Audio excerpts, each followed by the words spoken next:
اعوذ باللہ من الشیطان الرجیم بسم اللہ الرحمن الرحیم رب اشرح لی صدری ویسر لی امری واحلل عقدۃ من لسانی یفقہوا قولی۔ ریاض الصالحین حصہ اول، کھلے اور چھپے ہوئے کاموں اور حالات میں نیک نیتی کا ہونا ضروری ہے۔ ایک راہب، جادوگر اور ایک لڑکے کا قصہ، حصہ دو۔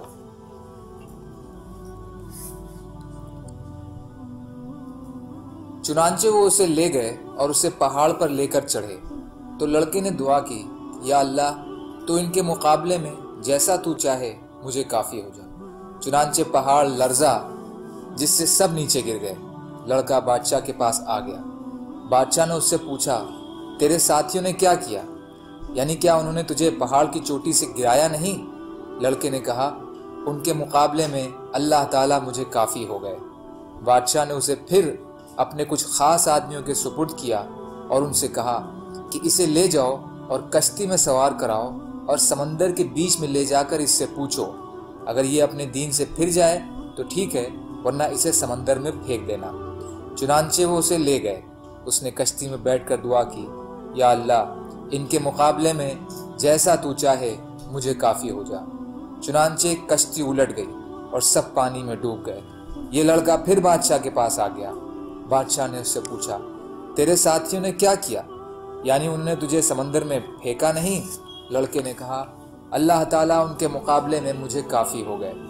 پھر لڑکے نے بادشاہ سے کہا، تو مجھے اس وقت تک قتل نہیں کر سکتا جب تک تو وہ طریقہ اختیار نہ کرے جو میں تجھے بتاؤں۔ بادشاہ نے کہا کہ وہ کیا طریقہ ہے؟ اس نے کہا، تم ایک کھلے ہوئے میدان میں لوگوں کو جمع کرو اور مجھے سولی دینے کے لیے ایک تنے پر چڑھا، پھر میرے ترکش سے ایک تیر لے کر اسے کمان کے چلے پر رکھ، پھر وہ الفاظ بول، اللہ کے نام سے جو اس لڑکے کا رب ہے، مجھے تیر مار۔ جب تو ایسا کرے گا تو مجھے قتل کرنے میں کامیاب ہو جائے گا۔ چنانچہ بادشاہ نے لوگوں کو ایک میدان میں جمع کیا، اسے سولی دینے کے لیے لکڑی کے ایک تنے پر چڑھا دیا، پھر اس کے ترکش سے ایک تیر لے کر اسے کمان کے چلے پر رکھا اور بسم اللہ رب الغلام، اللہ کے نام سے جو اس لڑکے کا رب ہے، اور تیر پھینکا۔ تیر اس کی کنپٹی پر لگا۔ لڑکے نے اپنا ہاتھ اپنی کنپٹی پر رکھا اور مر گیا۔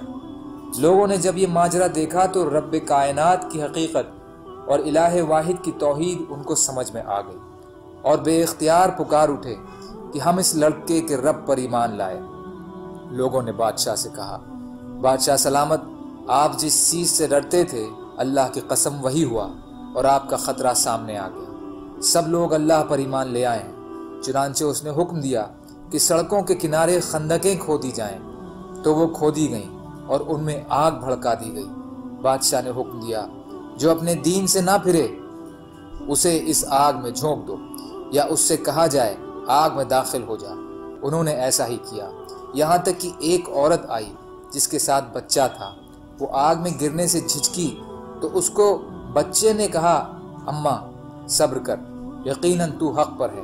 پہاڑ کی بالائی حصہ یعنی چوٹی، قرقور یہ کشتیاں ایک قسم ہیں۔ سعید یہاں کھلی جگہ کے معنی ہیں۔ اخدود زمین کی کھائیاں یا خندقیں کہلاتی ہیں، جیسے چھوٹی نہر ازرم بھڑکائی گئی، انفقات الٹ گئی اور تقاصت ٹھہرے رہے اور کمزوری دکھائی۔ فائدہ، اس حدیث میں سب سے بڑا سبق یہ ہے کہ دین کی راہ میں جو بھی مشکلات آئیں ان پر صبر اور عظمت سے سہن کیا جائے، اور دین کی ضرورت کا تقاضا ہو تو جان تک قربان کر دی جائے۔ دوسرا، اولیاء اللہ کی کرامات برحق ہیں۔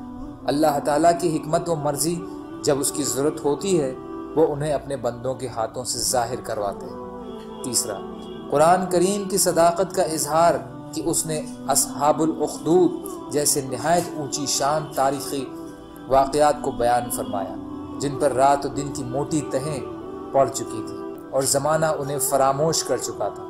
چوتھا، حدیث کے بنا قرآن کی ٹیکا اور اسپشٹیکرن ممکن نہیں۔ اگر حدیث میں کھائی والوں کی یہ بات بیان نہ ہوتی تو اصحاب الاخدود کی صحیح حقیقت سے آگاہی ممکن نہ ہوتی۔ حدیث نے قرآن کی اس واقعے کی تفصیل اور اس کے قصے کو واضح کیا ہے۔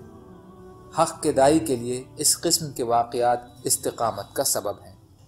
سبحان اللہ و بحمدہ، سبحانک اللہم و بحمدک، اشہد ان لا الہ الا انت، استغفرک و اتوب الیک۔